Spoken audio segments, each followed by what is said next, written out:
رب العالمین کے دربار میں کہے گا اے اللہ یہ میرے ماں باپ انہوں نے میری دنیا کے اندر آخرت کی ایمان کی فکر نہیں کی، آپ ان کو دوگنا عذاب دیجئے، ان کو چھوڑیے گا نہیں، ان کو جہنم میں پھینک دیجئے گا۔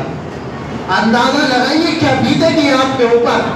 کوئی بچہ کسی موقع پر کہنے لگے کہ میری ماں کو تندور میں ڈال دو، کوئی بچہ کہنے لگے کہ میرے باپ کو آپ کے حوالے کر دو، دنیا والے بھی اس پر لعنت بھیجتے ہیں کہ تو کس طرح کی اولاد ہے، اور رب العالمین کے دربار میں یہی اولاد رب العالمین سے کہے گی، اور وہ بچہ صرف اور صرف اپنے آپ نہیں بلکہ اپنے والدین کو گھسیٹتا ہوا جہنم کے اندر لے جائے گا۔ اگر قرآن کریم کی اس سے بڑی ناقدری میں نے اپنی زندگی میں نہیں دیکھی۔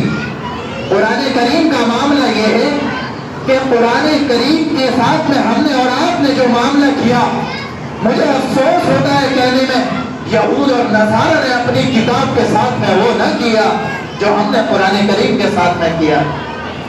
ایسا لگتا ہے کہ قرآن کریم صرف اور صرف فارمیلٹی کے طور پر کسی مولوی صاحب کو گھر پر بلا کر صرف اتنا ہو کہ بچہ پڑھنا سیکھ جائے، صرف اتنا ہو کہ تھوڑا بہت پڑھنا آ جائے، نہ قرآن کریم کے اندر یہ پتا کہ قرآن کریم ہم سے کیا مطالبہ کرتا ہے، رب العالمین نے ہمیں اور آپ کو کیا حکم دیا ہے، رب العالمین ہم سے کیا چاہتا ہے، رب العالمین کا کیا پیغام ہے، اللہ کے رسول علیہ السلام کی کیا تعلیم ہے، کچھ پتا نہیں، بس ظاہری الفاظ پڑھ لیے، اس کے علاوہ اس میں غور کرنے کو ذرہ برابر تیار ہے۔ اللہ معاف فرمائے اگر ہمارے اور آپ کے لیے جہنم کا فیصلہ ہوا تو قرآن کریم کے ہوتے ہوئے ہوا۔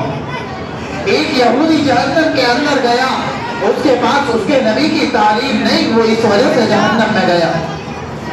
ایک عیسائی جہنم کے اندر گیا، اس کے پاس اس کے نبی کی تعلیم نہیں، وہ اس وجہ سے جہنم میں گیا۔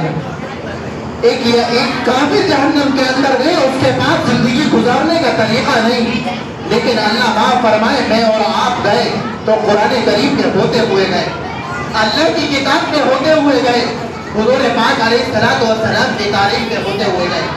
اس سے بڑی بدنصیبی ہمارے اور آپ کے لیے نہیں ہو سکتی کہ قرآن کریم ہمارے سامنے موجود ہو اور قرآن کریم کی ہم ناقدری کریں۔ یہ قرآن کریم کی ناقدری ہے، یہ رب العالمین کے حکموں کا ماننا نہیں ہے، رب العالمین کے کلام کی قدر نہیں ہے کہ فرسٹ فارمیلٹی کے طور پر قرآن کریم کو پڑھ لیا جائے۔ بار بار ہم آپ سے سمجھاتے ہیں کہ بچوں کو کم از کم ایسا تو ہو کہ بہترین قرآن کریم پڑھنا، اگر چاہے 10 سال میں آئے 15 میں آئے، کون سی آفت اور مصیبت آ گئی، لیکن بڑی تکلیف ہوتی ہے زبردستی بار بار کہ نہیں آپ بہت تیزی کے ساتھ میں جیسا چاہیں آپ ان بچوں کا قرآن کریم صرف مکمل کروا دیں، بعد میں دیکھا جائے گا۔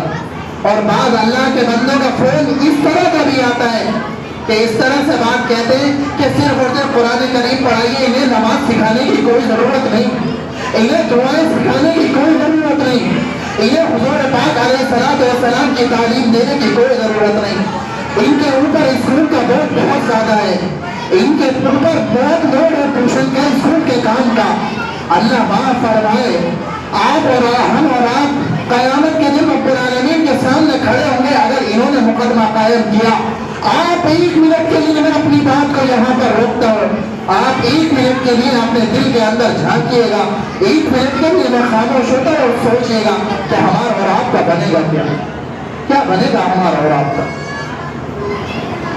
سوچیے گا اس بات کو ابھی اسی وقت بیٹھ کر کس طرح کے قرآن کریم کی حضور پاک علیہ السلام کی اہمیت بچوں کے دلوں کے اندر ڈالنی چاہیے، کس طرح سے حضور پاک علیہ السلام کی محبت بچوں کے دل کے اندر ہونی چاہیے۔ میں آپ کو ایک واقعہ بیان کروں ایک ملک کے اندر ایک بچے کو ماسٹر صاحب نے کھڑا کیا کلاس کے اندر، ایک چھوٹا سا 4 سال کا بچہ، کہا کہ بیٹا کھڑے ہو، بتاؤ کہ ہمارے نبی کا نام کیا ہے۔ بچہ بولنے کو تیار نہیں، ماسٹر صاحب نے پھر معلوم کیا، بتاؤ بیٹا ہمارے نبی کا نام کیا ہے۔ بچہ بولنے کو تیار نہیں۔ سنیے گا اور دل کے کانوں سے سنیے نہیں ہوا. صرف ایسا نہیں کہ واقعات بیان کر دیے جائیں اس کا ہمارے دلوں کے اوپر کوئی اثر نہ ہو. یہ تو دل کے اوپر مہر لگنے کی علامت ہے, یہ دلوں کے سخت ہونے کی علامت ہے. کہا کہ تم ہی سے معلوم کروں گا, تم ہی بتائے گا. اتنے دنوں میں تمہیں پڑھاتا ہوں, تمہیں اتنا معلوم نہیں کہ ہمارے نبی کا نام کیا ہے. اتنے دنوں میں تمہاری تربیت کرتے ہوئے تمہیں معلوم نہیں کر کیا رہے ہو تم. دنیا کے اندر تمہارا کوئی وجود ہوگا کیا تم ابھی اسی عمر کے اندر اس بات کو نہ سیکھ سکے کہ تمہارے نبی کا نام کیا ہے, تمہیں معلوم نہیں. دنیا کے اندر تم کیا ترقی کرتے ہوئے جاؤ گے. ماسٹر صاحب نے چھڑی لی اور 3-4 کمچی بہت زور سے لگائی. کہا کہ تجھ سے معلوم کروں گا, تو ہی بتائے گا, تو ہی بتائے گا, اور ابھی بتائے گا. بچہ بولنے کو تیار نہیں. اور ماسٹر صاحب نے جب اس کی پٹائی بہت زیادہ کی, وقفے کے بعد میں تھوڑی دیر کے بعد وقفے کی گھنٹی بجی, وقفہ ہو گیا. کہا کہ اس گھنٹے کے وقفہ جب ختم ہو جائے گا, انٹرویل ختم ہو جائے گا, میں اس کے بعد کلاس میں آؤں گا اور تجھ سے معلوم کروں گا. تم ہی بتائے گا کیسے نہیں. بچوں نے اپنا کھانا وانا کھایا, وہ اپنا کھیل کود میں لگ گئے.